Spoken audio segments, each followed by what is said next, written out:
Hi friends, welcome to mom's kitchen. ఈరోజు hotel style మినపవడలు ఇంకా టమాటో చట్నీ ఎలా చేయాలో చూద్దాం.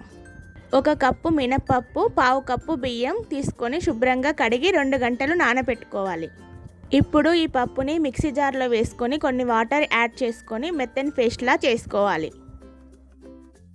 ఇప్పుడు ఇందులోకి 2 ఆనియన్ చిన్న ముక్కలుగా కట్ చేసి వేసుకోవాలి. ఇంకా కొద్దిగా పచ్చిమిర్చి, కొత్తిమీర, జీలకర్ర,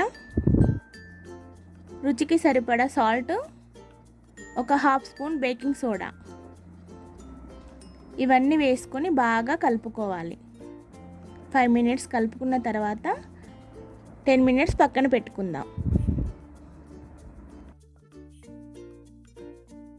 ఇప్పుడు టమాటో చట్నీ కోసం 1/2 కిలో టమాటాలు, 10-15 పచ్చిమిర్చి తీసుకున్నాను.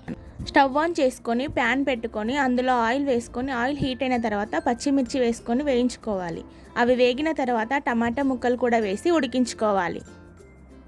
టమాటా ముక్కలు ఉడికిపోయాయి కదా, స్టవ్ ఆఫ్ చేసుకొని చల్లార్చుకుందాం.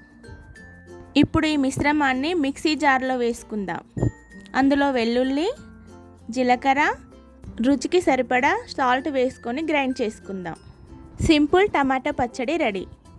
ఇప్పుడు ఒక ప్యాన్ పెట్టుకొని అందులో ఆయిల్ వేసుకొని ఆయిల్ హీట్ అయిన తర్వాత వడలు వేసుకుందాం.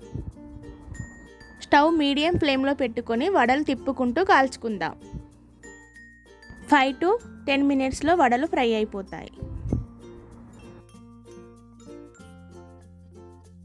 ఇప్పుడు హై ఫ్లేమ్లో పెట్టి గోల్డెన్ బ్రౌన్ కలర్ వచ్చేంత వరకు ఫ్రై చేసుకుందాం. వడలు ఫ్రై అయిపోయాయి కదా, తీసుకొని పక్కన పెట్టుకుందాం. ఈ వడలు చాలా టేస్టీ అండ్ క్రిస్పీగా ఉంటాయి. మార్నింగ్ బ్రేక్ఫాస్ట్లోకి చాలా బాగుంటుంది. పిల్లలు కూడా ఇష్టంగా తింటారు. ఒక్కసారి తప్పకుండా ట్రై చేయండి. Like, share and subscribe.